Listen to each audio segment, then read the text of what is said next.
C'était vraiment un miracle. C'était un mardi après-midi et Fatima, une maman syrienne originaire d'Alep, avait convaincu une amie de changer ses plans pour la journée. Elle n'avait pas réalisé à quel point cette décision allait s'avérer cruciale.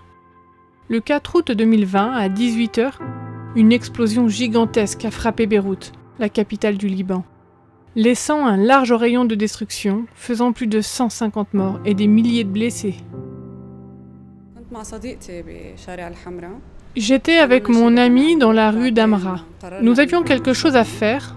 Ensuite, nous avons décidé d'aller faire des courses. Mais heureusement, nous sommes allés dans une boutique qui avait un sous-sol. Quand le bruit a commencé, j'ai pensé que l'immeuble s'écroulait. Les gens ont commencé à avoir peur. C'était la panique. Tout le monde disait que c'était une explosion. Mon ami avait peur et s'enfuyait en courant. Mais pour moi, la situation était différente parce que j'ai senti comme si j'étais bloquée. Et quand ils ont parlé d'explosion, d'horribles images de guerre en Syrie m'ont traversé l'esprit. Je suis restée debout et ne savais pas comment marcher. Les bruits et les sensations provoquées par les explosions étaient malheureusement trop familiers à Fatima. Il y a quelques années, elle a dû quitter sa maison bombardée en Syrie et mettre sa famille à l'abri au Liban. Maintenant, elle travaille au centre d'apprentissage adventiste, une école pour les enfants de réfugiés, qui a eu un impact positif pour plus de 450 d'entre eux depuis 2013. C'est un centre d'apprentissage. J'enseigne la langue arabe et j'aide à la traduction. Mais je vois le centre comme étant plus qu'un centre d'apprentissage. C'est comme une grande maison pour les enfants.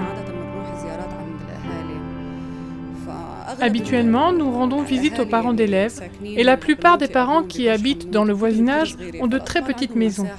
Ainsi, les enfants disposent d'un endroit plus grand pour jouer, faire leurs activités, s'amuser et sortir dehors. Malgré l'instabilité constante du Liban et la crise sanitaire du Covid-19, le centre d'apprentissage adventiste était prêt pour démarrer les classes assez tôt. L'amie de Fatima était censée aider pour la rentrée des classes ce jour-là.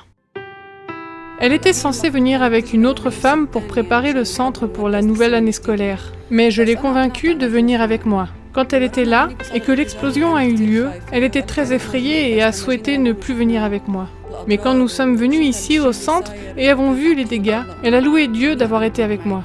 Cette classe dans laquelle nous nous trouvons en ce moment, cette classe a 3 tables pour des enfants âgés de 6 à 7 ans. Quand nous sommes arrivés et que nous avons vu que le verre était brisé, j'ai dit « Dieu merci, les enfants n'étaient pas là, car il y aurait certainement eu des blessés. » Les enseignants et le personnel du centre d'apprentissage croient que Dieu peut faire tout concourir pour notre bien. J'espère et prie Dieu de manifester sa puissance divine, non seulement pour stabiliser la situation dans notre centre, mais aussi au Liban. Le Liban est un beau pays et je l'aime beaucoup, car je le considère comme ma deuxième maison. Selon la volonté de Dieu, tout sera stabilisé et nos enfants auront de nouveau l'opportunité d'avoir une vie d'espoir pour un bel avenir. Notre lieu ici, comme je l'ai déjà dit, est plus qu'un centre d'apprentissage. C'est une source d'amour, d'optimisme et d'espoir. Pas seulement pour nous, les enseignants, mais aussi pour les enfants et leurs parents. Si Dieu le veut, tout sera reconstruit et la situation s'améliorera.